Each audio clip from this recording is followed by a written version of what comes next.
भारतीय महाकाव्य संहिता में नारी पात्रों का एक विशेष स्थान है। यह पात्र न केवल धार्मिक और सांस्कृतिक धरोहर का प्रतीक है, बल्कि भारतीय समाज के मूल्य, आदर्शों और संघर्ष को भी उजागर करता है। 3 ऐसी प्रमुख नारियां, द्रौपदी, सीता और कुंती, अपने अपने जीवन में अद्वितीय संघर्ष, धैर्य, त्याग और शक्ति की मिसाल है।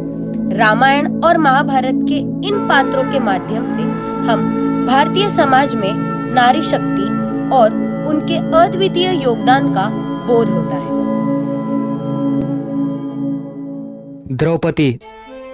द्रौपदी महाभारत की सबसे साहसी और प्रभावशाली महिलाओं में से एक है। उनका जीवन संघर्ष और न्याय की लड़ाई का प्रतीक है। द्रौपदी का जन्म अग्नि यज्ञ से हुआ था, इसलिए उन्हें यज्ञ सैनी भी कहा जाता है। वह पांचाल के राजा द्रौपद की पुत्री थी और स्वयंवर में अर्जुन को अपना वर चुना, लेकिन नियति के खेल से वह पांडवों की सामूहिक पत्नी बनी। यह घटना महाभारत के कथानक को नया मोड़ देती है और पांडवों के साथ उनके संबंध को और भी अधिक महत्वपूर्ण बनाती है। हे कृष्ण, खींच दुशासन, नग्न कर दे इसे। द्रौपदी का सबसे प्रसिद्ध और दुखदायी क्षण तब आता है जब उन्हें दूत सभा में अपमानित किया जाता है। कौरवों द्वारा उन्हें वस्त्र हरण करने का प्रयास किया गया, लेकिन उन्होंने भगवान कृष्ण का आह्वान किया, जो उनके सम्मान की रक्षा करने आए। यह घटना केवल द्रौपदी के जीवन का मोड़ नहीं थी, बल्कि महाभारत युद्ध के कारणों में से एक प्रमुख कारण बनी। द्रौपदी का अपमान पांडवों के लिए असहनीय था। द्रौपदी केवल एक पत्नी या रानी नहीं थी, बल्कि वह नारी शक्ति, आत्मसम्मान और न्याय की प्रतीक थी।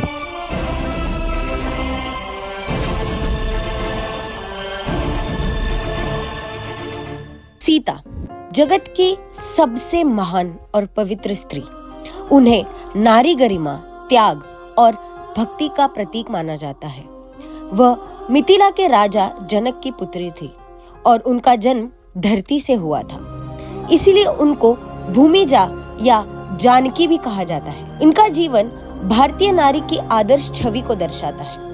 वे राम की पत्नी होने के नाते पति के प्रति निष्ठा, धर्म के प्रति समर्पण और समाज के प्रति त्याग की मिसाल है। सीता का सबसे बड़ा त्याग तब देखने को मिलता है जब उन्होंने अपने पति राम के साथ 14 वर्षों का वनवास सहज स्वीकार किया। उन्होंने राजमहल का सुख त्याग कर जंगल की कठिनाइयों को अपनाया, जो उनके धैर्य और संयम को दर्शाता है।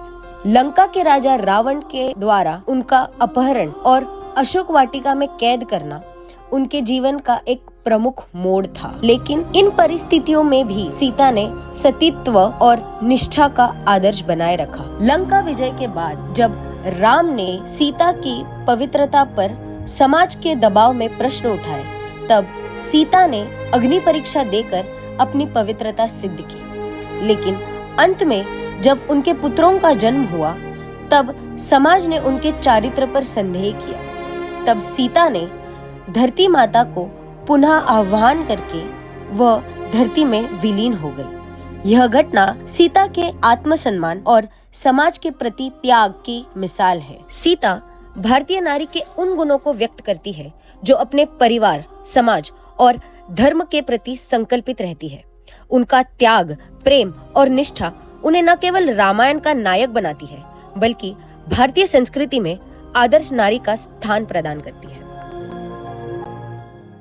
कुंती, महाभारत की एक अन्य प्रमुख पात्र, पांडवों की माता और कर्तव्य निष्ठा, धैर्य और मातृत्व की मूर्ति मानी जाती है। उनका जन्म यदुवंशी राजा सुरसेन के यहाँ हुआ और उनका नाम प्रथा था।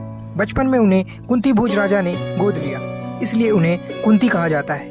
कुंती को ऋषि दुर्वासा से एक विशेष वरदान प्राप्त था, जिससे वे किसी भी देवता का आवाहन कर सकती थी और उनसे संतान प्राप्त कर सकती थी। इस वरदान के कारण कुंती ने सूर्य देव का आवाहन किया और उन्हें कर्ण जैसा वीर पुत्र प्राप्त हुआ, लेकिन समाज के डर से उन्होंने नवजात कर्ण को त्याग दिया।